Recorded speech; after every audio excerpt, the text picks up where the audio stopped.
মুআজ্জাজ হাজিরিন, আমি আপনাদের কাছে ওয়াদা করেছি কোরআনের বাহিরে কথা বলবো না।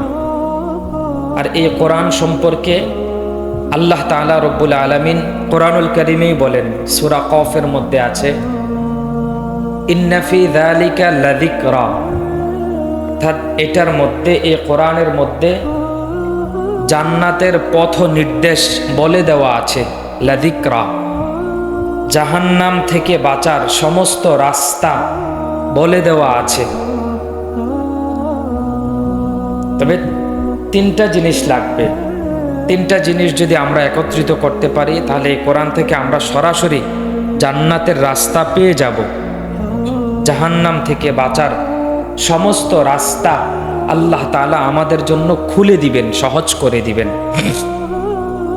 এক নম্বর কথা হলো, আমরা আল্লাহ তাআলা বলেন ইন্না ফি যালিকা লাযিকরা, আমি এটা পরে বলছি, আপনারা মনক্ষুণ্ণ হয়েন না যেখানে অল্প কয়েকজন লোক, অল্প কয়েক সংখ্যক লোক।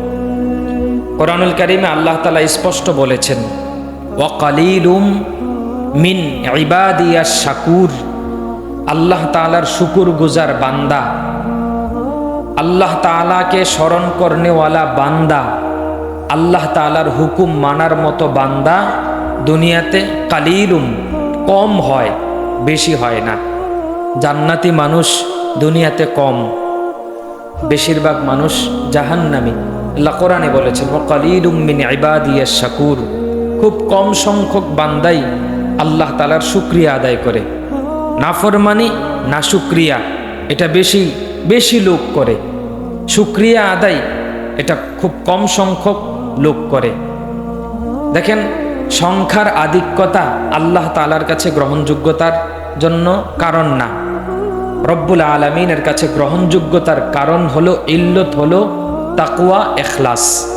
আমার আপনার মধ্যে যদি ইখলাস থাকে, আল্লাহকে সন্তুষ্ট করার মানসিকতা থাকে, বিশ্বাস করেন হাজার হাজার লোকের দরকার নাই, 5 জন ও দরকার নাই, একজন মানুষ যদি আমি তাকওয়া অর্জন করতে পারি, ইখলাসের সাথে আল্লাহ তাআলাকে একটা ডাকি দিতে পারি, তো আল্লাহ তাআলা কবুল করে নেবেন, কবুল করে নেবেন। এজন্য প্রত্যেকের কাছে আমি অনুরোধ করি, আমরা যারাই কথা আসছি, শুনতেছি, বসছি, আর যেহেতু বাহিরের মাইক চলতেছে, এজন্য আশেপাশের কিছু মা বোনকেও আমি অনুরোধ করব, মা আমার, বোন আমার, একটু কথাটা হেদায়েতের নিয়তে যদি আমরা ইনশাল্লাহ শুনতে পারি, হয়তো আল্লাহ তাআলা জীবনে পরিবর্তন দিবেন, জীবনে পরিবর্তন দিবেন।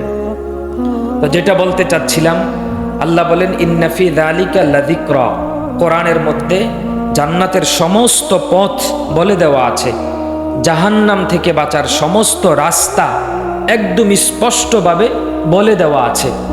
তবে তিনটা জিনিস লাগবে। এক নম্বর হলো লিমান কানা লাহু কালবুন, কলিজা লাগবে।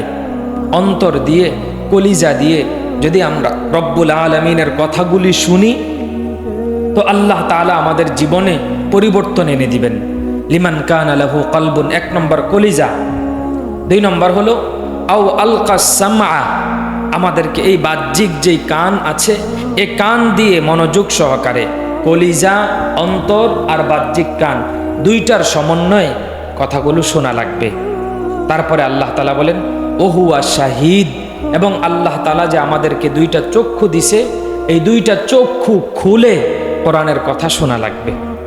এমন না যে চক্ষু বন্ধ করে, গভীর মনোযোগের সাথে চোখ বন্ধ করে শুনতেছে, একটা সময় সে ঘুমায়া গেছে আর বলতেও পারে না।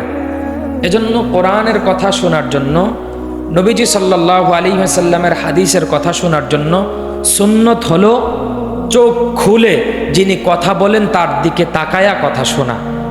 এজন্য এই 3টা কাজ আমরা করতে পারবো তো ইনশাআল্লাহ? যদি করতে পারি, বিশ্বাস করেন আল্লাহ তাআলা চাহে তো আজকেও আমাদেরকে হেদায়েত দিয়ে দিতে পারেন, দিয়ে দিতে পারেন। দেখেন চাচা, বাবা, ভাইয়া, নওজোয়ান ভাইয়া, আমাদের জীবনের পরিবর্তন এটা খুব দরকার, খুব জরুরি।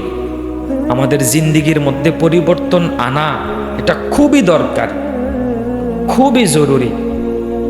বিশ্বাস করেন আমাদের যুবকদের জীবন যেভাবে চলছে, এটাকে জীবন বলে না, এটাকে মানুষের জীবন বলে না। কোরআনুল কারীমে আল্লাহ তাআলা রব্বুল আলামিন, আমি বের করেছি সূরা আরাফের 175 নম্বর আয়াতে রব্বে করিম বলেছেন, 76 নম্বর আয়াত আল্লাহ তাআলা রব্বুল আলামিন বলেন যে যারা নফসের অনুসরণ করে, যারা তার খাহেসাতের অনুসরণ করে, ওয়াত্তাবা হাওয়া, যারা নফসের অনুসরণ করে চলে, এই কোনো বাচ্চা দুষ্টামি করবা না, একদম চুপ করে শোনো, ঠিক আছে বাবা? একটু, এটা কোরআনের পরিবেশ। আমি বললাম তো একটা কথা কোরআনের বাহির থেকে আমি বলবো না ইনশাআল্লাহ, আমি ওয়াদা করলাম। এজন্য আমি কোরআনের কথা বলবো, কোরআন আপনাদের সামনে বলা হবে, আর আপনারা অন্য মনস্ক হয়ে থাকবেন। এটা আল্লাহকে বৃদ্ধাঙ্গুলি দেখানোর নামান্তর। আল্লাহকে বৃদ্ধাঙ্গুলি, হ্যাঁ আল্লাহ তোমার কোরআন, তোমার কথা মালিক, তুত্তুরি শুনলাম না তোমার কথা, আমার মতোই আমি চললাম, আমার মতো দুষ্টামি আমি করলাম। এটা আল্লাহকে বৃদ্ধাঙ্গুলি প্রদর্শন করার মতো।